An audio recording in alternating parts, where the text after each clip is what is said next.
వరంగల్ జిల్లా ప్రధాన వార్తలను పరిశీలించినట్లయితే కేంద్ర ప్రభుత్వం తీసుకొచ్చిన 4 లేబర్ కోడ్లు కార్మికులకు సంబంధించినటువంటి హక్కులను కాలరాసే విధంగా ఉందని ఇవాళ దేశవ్యాప్తంగా నిర్వహించినటువంటి సార్వత్రిక సమ్మెలో భాగంగా ఉమ్మడి వరంగల్ జిల్లా వ్యాప్తంగా కార్మికులంతా ఏకపక్షాన నిలిచి సమ్మెలో పాల్గొన్న సందర్భం కనిపిస్తూ ఉంది. ఉమ్మడి వరంగల్ జిల్లా వ్యాప్తంగా ఎక్కడికక్కడ కార్మికులు ధర్నాలు, రాస్తారోకోలు, ర్యాలీలు నిర్వహించిన సందర్భం కనిపిస్తూ ఉంది. హన్మకొండ జిల్లా కేంద్రంలో కార్మిక సంఘాలన్నీ కలిసి హన్మకొండ జిల్లా కలెక్టరేట్ దగ్గరికి వచ్చి అక్కడ ఆందోళన బాట పట్టిన సందర్భం కనిపిస్తూ ఉంది. మరోవైపు మహబూబాబాద్, వరంగల్, ములుగు, జయశంకర్, భూపాలపల్లి, జనగామ జిల్లాల్లోనూ ఎక్కడికక్కడ కార్మిక లోకమంతా కూడా బయటకు వచ్చి ర్యాలీలు నిర్వహించిన సందర్భం కనిపిస్తూ ఉంది.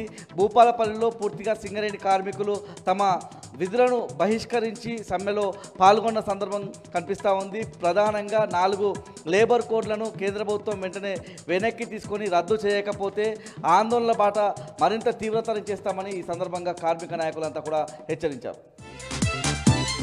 వరంగల్ జిల్లా నుంచి మరో ప్రధాన వార్త పరిశీలించినట్లయితే ఓరుగల్లు ఇలవేల్పు శ్రీ భద్రకాళి అమ్మవారి దేవస్థానంలో శ్రీ శాకాంబరి నవరాత్రి ఉత్సవాలు అంగరంగ వైభవంగా జరుగుతున్నాయి. 14వ రోజుకు శాకాంబరి ఉత్సవాలు చేరుకున్న సందర్భం కనిపిస్తూ ఉంది. అమ్మవారు 14వ రోజు ఉదయం ముద్రా క్రమంలో, అదేవిధంగా సాయంత్రం జ్వాల మాలిని క్రమంలో భక్తులకు దర్శనమిచ్చారు. 14 రోజుల పాటు అనేక రూపాల్లో భక్తులకు దర్శనమిచ్చిన అమ్మవారు రేపు చివరి రోజు కావడంతో శాకాంబరిగా భక్తులకు దర్శనమివ్వనున్నారు. మహబూబాబాద్ జిల్లా ప్రధాన వార్తలను పరిశీలించినట్లయితే మహబూబాబాద్ జిల్లా కేంద్రంలోని తన క్యాంపు కార్యాలయంలో మాజీ మంత్రి సత్యవతి రాథోడ్ మీడియా సమావేశం నిర్వహించారు. నిన్న మహబూబాబాద్ జిల్లా కేంద్రంలో కాంగ్రెస్ నిర్వహించిన ప్రజాపాలన కార్యక్రమం పూర్తిగా అట్టర్ ఫ్లాప్ అయిందని సందర్భంగా ఆమె విమర్శించారు.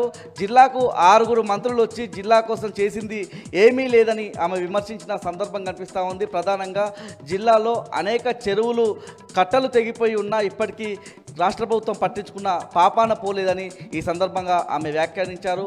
ముఖ్యంగా ములుగు జిల్లా కేసీఆర్ సీఎంగా ఉన్నప్పుడే అభివృద్ధి జరిగిందని, సీతక్క మంత్రి హోదాలో ఉండి శాపనార్థాలు పెడతా ఉన్నారని చెప్పి ఆమె విమర్శించారు. ప్రధానంగా ఈ 18 నెలల కాంగ్రెస్ పరిపాలనలో ఒక్క మహిళకైనా 2500 రూపాయలు ఇచ్చారని ఈ సందర్భంగా సీతక్కను ఆమె ప్రశ్నించారు.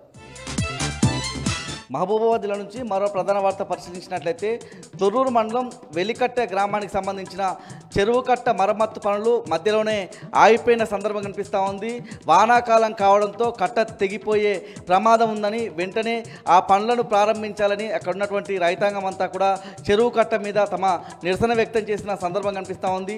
వెంటనే ఆ చెరువు కట్ట మరమ్మతులు పూర్తి చేయాలని రైతాంగం అయితే డిమాండ్ చేస్తూ ఉంది. మరోవైపు అక్కడ ఆ చెరువు కట్టకు సంబంధించిన మరమ్మతులు చేసే కాంట్రాక్టరు, అక్కడ ఉన్నటువంటి కాంగ్రెస్ నాయకుల మధ్య విభేదాలే చెరువు కట్ట మరమ్మత్తు పనులు ఆగిపోవడానికి కారణమని తెలుస్తూ ఉంది.